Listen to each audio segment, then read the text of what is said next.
Hi hello నమస్తే అండి. ఈరోజు నేను చేసే రెసిపీ బాలింతలకు ఎంతో బలాన్ని ఇచ్చే పాతకాలపు పద్ధతిలో వెల్లుల్లి తోటకూర వేపుడండి. ఇది ఎలా చేయాలో చూసేద్దామా? ఇది ఆరోగ్యానికి ఎంతో మేలు చేస్తుందండి. ముఖ్యంగా వెల్లుల్లి రుచితో పాటు పత్యం చేసే వాళ్ళకి కూడా చాలా మంచిది. మరి నేను చేసినట్టు ఎవరన్నా చేస్తారేమో కామెంట్ చేయండి. నేను ఎలా చేస్తానో ఒకసారి చూసేయండి.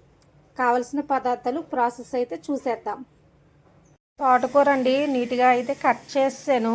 కొంచెం ఉప్పు పసుపు వేసి అయితే కాసేపు నీటిలో ఉంచి అప్పుడైతే కడుక్కోండి.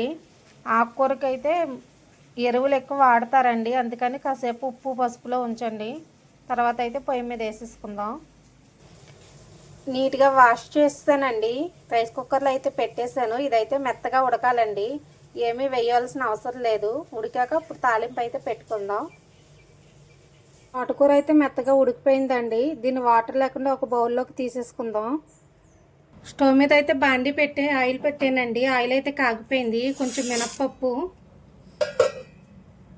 కొంచెం జీలకర్ర అండి, వెల్లుల్లిపాయలు అండి. వెల్లుల్లిపాయలు కొంచెం ఎక్కువ వేసుకోండి, టేస్ట్ అయితే బాగుంటుంది. పోపు అయితే ఎగిపోయిందండి. గానుగ నూనె మాలు ఇలా నురగ అయితే వస్తుందండి. ఎండుమిరపకాయ కరివేపాకు కూడా వేసేద్దాం. ఎండుమిరపకాయ కరివేపాకు కూడా ఎగిపోయిందండి. మీకు ఈ తోటకూర ఎప్పటికీ ఓన్లీ ఘాటల్లా ఎండుమిరపకాయనండి, కారం అయితే వేయము. ఇప్పుడైతే తోటకూర ఉడక పెట్టుకున్నది అయితే వేసేద్దామండి. ఇది బాగా మగ్గాలి.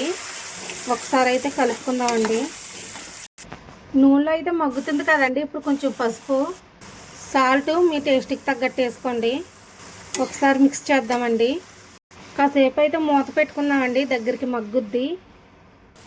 మధ్య మధ్యలో కలుపుతుండండి. ఉప్పు సరిపోకపోతే చూసుకుని వేసుకోండి. నూనెలో మగ్గుతుంది కదండి, ఇంకా కాసేపు మగ్గాలి. ఫ్రై అయితే బాగా ఎగిపోయిందండి. చూడండి, నూనె మీద ఎగింది. వాటర్ అయితే ఏం లేదండి. స్టవ్ ఆఫ్ చేసి బౌల్లోకి అయితే తీసేసుకుందాం. ఫైనల్గా పాతకాలం పద్ధతిలో వెల్లుల్లి తోటకూర వేపుడు రెడీ అండి. ఇది బాలింత్రాలకి ఎంతో బలాన్ని ఇస్తుందండి.